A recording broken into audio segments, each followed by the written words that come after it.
In this lesson, we're going to continue in Chapter 6. We're in Section 6.7. We're talking about arc length. We've been talking a lot about an arc measure, and remember the measure of an arc is the same as the measure of the central angle that it corresponds to. But now we're going to talk about the actual length of that arc. So if you were standing on the circle and you walked from one end of the arc to the other end of the arc, how far did you actually walk, not what angle did you walk through. Okay, so again, we've learned that the measure of a minor arc is equal to the measure of its central angle. Okay, and then on a clock, the measure of the arc from 12 o'clock to 4 o'clock is equal to the measure of the angle formed by the hour and minute hands. And we know that a clock is divided into 12 equal parts like we can see here. So what we want to do first is find the measure of each hour given the circular clock is divided into 12 equal parts.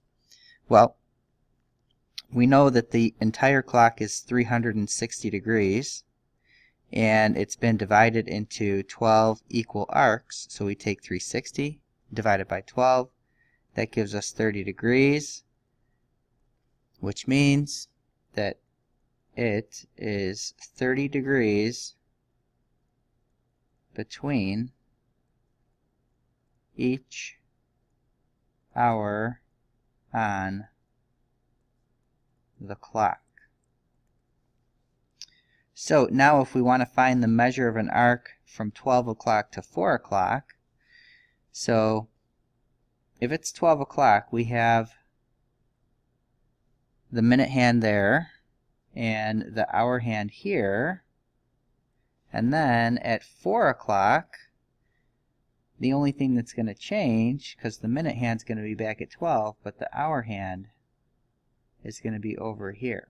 So what we've got now is the arc between the 12 and the 4. So we have 1, 2, 3. We have 4 intervals, and we figured out that each one of those intervals was 30 degrees. So the measure of the arc from 12 o'clock to 4 o'clock would be 4 times 30 degrees, or 120 degrees. Alright, so let's take a look at these quick examples here. We want to talk about what fraction of the circle we have in each of these cases, because the way we're going to find the length of our arc is we're going to use proportions. So it's important for us to find the fraction of the circle that we have. So let's start with AB. We can see that this is 90 degrees here.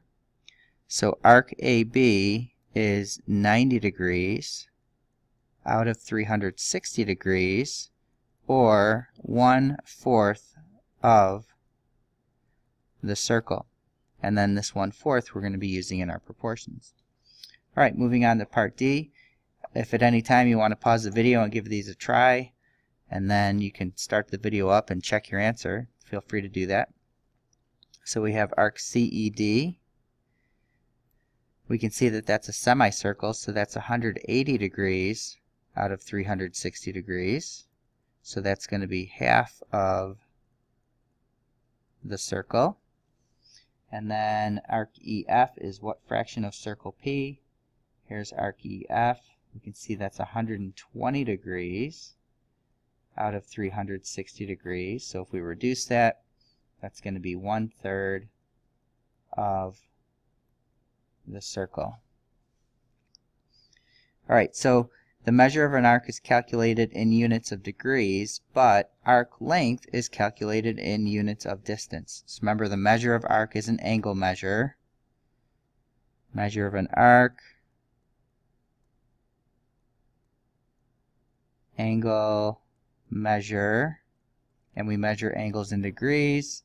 And arc length, this is in linear units, like centimeters, inches, etc.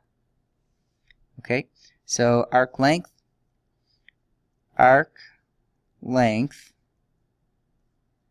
is a fraction of the circumference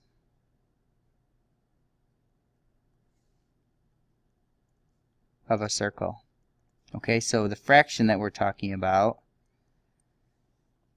is the fraction that we looked at in these examples up here for C, D, and E. So we're going to need to find the fraction of the circle represented by the measure of the arc, and then we can find the fraction of the circle represented by the length of the arc. Alright, so that's it for this video. Feel free to rewatch or rewind. Make sure you get your questions answered, and we'll see you in the next video.